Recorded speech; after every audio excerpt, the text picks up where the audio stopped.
तो हम आज पढ़ेंगे शब्द और पद। शब्द और पद बहुत छोटा सा टॉपिक है, सुनने में बहुत छोटा लगता है, लेकिन अगर हम इसको ध्यान से नहीं समझेंगे तो ये इतना कंफ्यूजियस टॉपिक है कि हमें समझ में ही नहीं आएगा हम इसके बारे में लिखे तो क्या लिखें। इससे रिलेटेड ऐसे बहुत सारे क्वेश्चन बन सकते हैं, लेकिन इससे जो एग्जाम में पूछे जाते हैं इसमें दो ही तरह के क्वेश्चन पूछे जाते हैं। एक क्वेश्चन तो यह आता है कि शब्द और पद का उदाहरण सहित आप परिभाषा दीजिए, यानी एग्जाम्पल और डेफिनेशन बताना है दोनों का। और दूसरा क्वेश्चन यह आता है कि आप दोनों में अंतर बताइए। ठीक है, इसके अलावा ये क्वेश्चन आ सकता है, ऐसा पूछा जाता है, लेकिन ये कोई लॉजिकल क्वेश्चन नहीं है कि आप एक शब्द दे दिया जाएगा और उसके बाद कहा जाएगा कि इसको आप पद बना के दिखाइए, या कोई पद होगा जिसको कहा जाएगा कि आप इसको शब्द बना के दिखाइए। तो ये सारी चीज़ें इस टॉपिक के अंदर कवर की जाएगी। आप ध्यान से सुनिए, आप इन सारे क्वेश्चंस का आंसर आपको मिल जाएगा। ठीक है, तो अभी देखते हैं सबसे पहला क्वेश्चन कि दोनों का डेफिनेशन और एग्जाम्पल। तो सबसे पहला क्वेश्चन होगा शब्द किसे कहते हैं। तो इसका आंसर क्या होगा, दो या दो से अधिक वर्णों के सार्थक समूह को शब्द कहते हैं। इस डेफिनेशन का मीनिंग क्या होगा, मतलब बताता हूं मैं। दो या दो से अधिक, दो हो सकता है या दो से अधिक हो सकता है। ठीक है, वर्ण सबको पता है, वर्ण किसे कहते हैं, स्वर वर्ण और व्यंजन वर्ण जो है उनमें से कोई भी ले सकते हैं आप। दो या दो से अधिक वर्णों को लेकर जो एक ग्रुप बनता है जिसका अर्थ हो सार्थक, यानी अर्थ होना चाहिए, अर्थ होना, जिसमें अर्थ हो उसको सार्थक कहते हैं। ठीक है, तो जो भी दो या दो से अधिक वर्णों का जो समूह होगा जिसका कोई अर्थ होगा, सही अर्थ होगा, वो शब्द कहलाएगा। ठीक है, अब एग्जाम्पल क्या होगा, जैसे यहाँ है लड़का, लड़की, लड़का, लड़की, पुस्तक।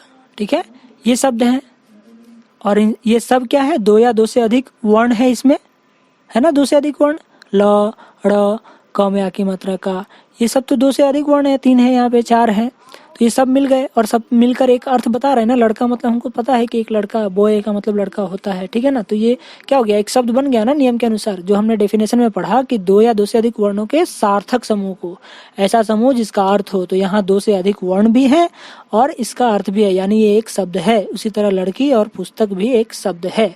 ठीक है, तो हम समझ गए कि शब्द किसे कहते हैं और इसका एग्जाम्पल भी हमें मिल गया। फिर हम आगे बढ़ते हैं, पद किसे कहते हैं। तो पद किसे कहते हैं, जब शब्द व्याकरणिक नियमों में बंधकर वाक्य में प्रयुक्त होता है तब वह पद कहलाता है। अब ध्यान देने वाली बात यह है कि जो शब्द है वही बाद में जाकर पद बन जाता है, लेकिन कैसे बनता है हम सबको पता है। हम जो सेंटेंस बनाते हैं, जब भी वाक्य लिखते हैं, तो इंग्लिश का सेंटेंस कैसे लिखते हैं, subject plus verb plus object, ये लिखते हैं ना। उसी तरह हिंदी में भी तो नियम है वाक्य बनाने के। हिंदी में क्या है, कर्ता कर्म क्रिया है।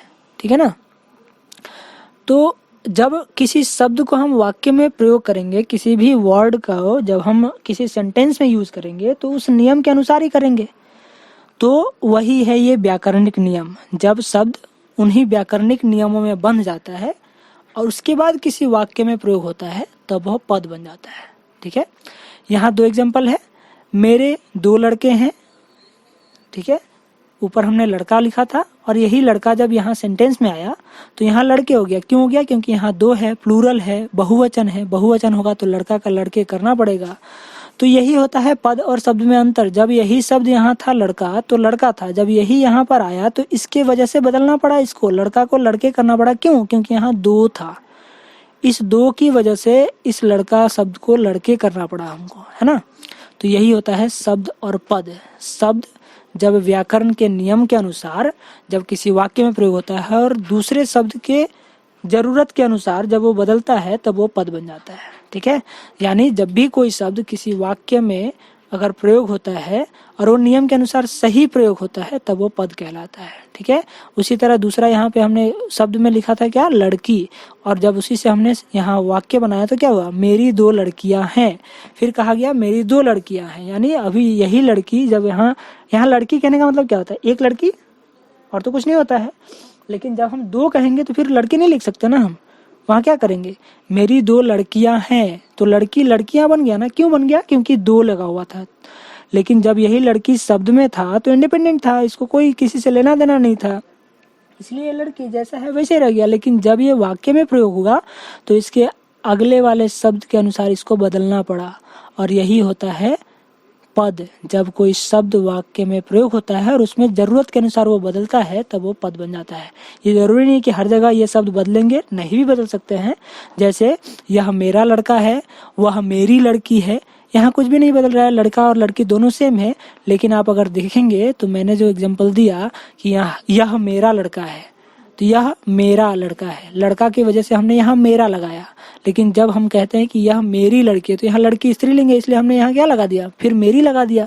तो कहीं ना कोई शब्द जरूर बदलेगा, और जब ये बदलने लगते हैं तभी वह शब्द पद बन जाता है। ठीक है, तो हम समझ गए कि शब्द किसे कहते हैं और पद किसे कहते हैं। दोनों के एग्जाम्पल भी हमें मालूम हो गए हैं। अब हम देखते हैं अगला क्वेश्चन हमारा है शब्द और पद में अंतर।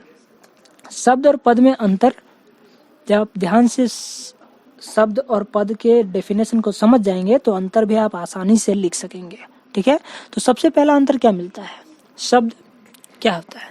शब्द हम डिक्शनरी फॉलो करते हैं ना, डिक्शनरी को हिंदी में शब्दकोश कहते हैं। तो शब्द कहाँ मिलता है, शब्दकोश में मिलते हैं ना, तो शब्द शब्दकोश में पाए जाते हैं, एक हो गया। लेकिन क्या होता है, पद तो शब्दकोश में नहीं पाए जाएंगे ना, पद तो सेंटेंस में होगा, तो सेंटेंस का तो डिक्शनरी नहीं होता है। तो क्या होगा, शब्द पदकोश में, सॉरी माफ कीजिएगा, पद शब्दकोश में नहीं पाए जाते हैं। ठीक है, एक अंतर हो गया। दूसरा, शब्द स्वतंत्र होता है। शब्द स्वतंत्र होता है ना, ऊपर लड़का लिखा हमने तो लड़का के आगे पीछे कुछ भी नहीं है तो वो लड़का लड़का ही रह जाएगा, उसको लड़के नहीं करना पड़ेगा, कुछ भी नहीं करना पड़ेगा। वो लड़का लिख दिया तो लड़का शब्द है, कोई दिक्कत नहीं है, उसे बदलने की जरूरत नहीं है। लेकिन जब उसी शब्द को हम वाक्य में प्रयोग करेंगे, जब वो पद बनेगा तो बदलने की जरूरत पड़ सकती है जरूरत के अनुसार, है ना। तो इसीलिए कहा गया कि शब्द स्वतंत्र होता है और पद में क्या होता है, पद स्वतंत्र नहीं होता। क्यों नहीं होता, क्योंकि वही लड़का अगर वहां दो लिख दिया जाएगा तो लड़का को लड़के करना पड़ेगा, इसलिए वहां पद स्वतंत्र नहीं है। ठीक है, तो ये एक अंतर हो गया। उसके बाद आगे देखते हैं, एक डेफिनेशन दोनों में अंतर पैदा कर सकता है। जैसे वर्णों के सार्थक समूह को शब्द कहते हैं, कई सारे वर्ण मिलेंगे और जिसका अर्थ होगा उसको शब्द कह देंगे। लेकिन पद किसे कहते हैं, तो जब शब्द वाक्य में प्रयुक्त होने पर पद कहलाता है। ये एक अंतर हो गया। और आखिरी अंतर ये होगा कि शब्द का अस्तित्व वाक्य से बाहर होता है। शब्द कब होता है, जब वो वाक्य में प्रयोग नहीं हुआ होता है, तब तक वो शब्द है। लेकिन जैसे ही शब्द वाक्य में प्रयोग हो जाता है तो वो पद बन जाता है। इसीलिए शब्द का जो अस्तित्व है, शब्द का जो प्रेजेंस है, वो सेंटेंस के बाहर है, वाक्य से बाहर होता है। लेकिन पद में क्या होता है, पद का अस्तित्व वाक्य में होता है।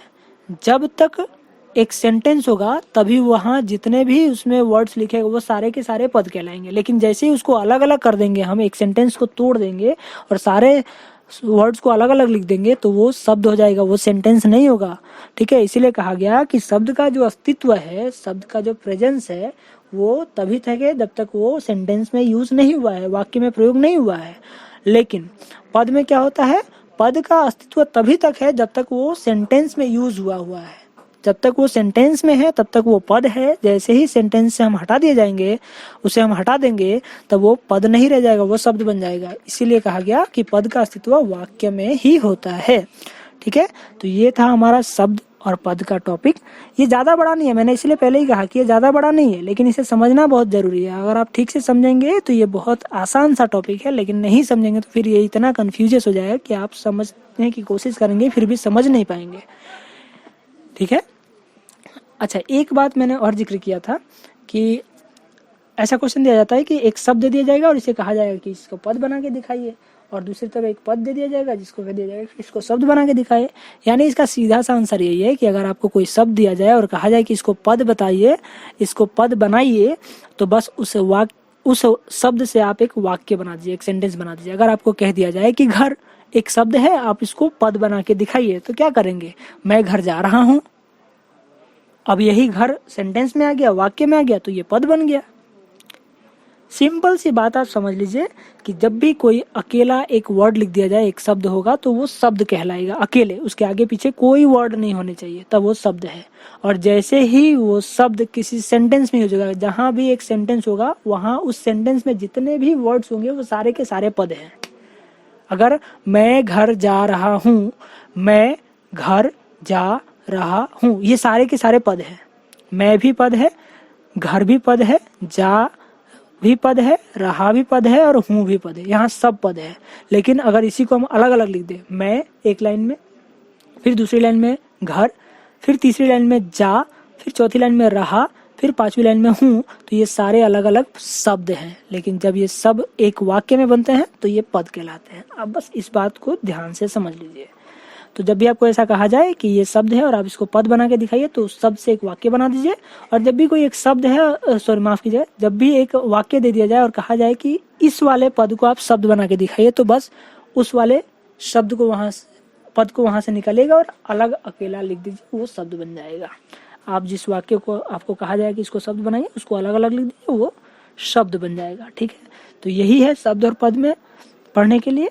और एग्जाम में अब तक मैंने जो भी पेपर्स देखे हैं, जितने भी ईयर्स के पेपर्स देखे हैं, उसमें बस इतना ही क्वेश्चन पूछा जाता है कि शब्द और पद को उदाहरण सहित परिभाषित कीजिए, यानी एग्जाम्पल देकर उसके डेफिनेशन को लिखिए और शब्द और पद में अंतर बताइए, या फिर दिए गए शब्द को पद बनाइए या दिए गए पद को शब्द बनाइए। इसी तरह क्वेश्चन आता है। इसके बाद कुछ नहीं आता। आप सारे पेपर्स को देख सकते हैं और रिसेंट में जो एग्जाम हुए उसके पेपर्स भी आप देख सकते हैं, उसमें भी यही क्वेश्चन रिपीट हुआ है। इसमें कोई और नया क्वेश्चन नहीं बन सकता है।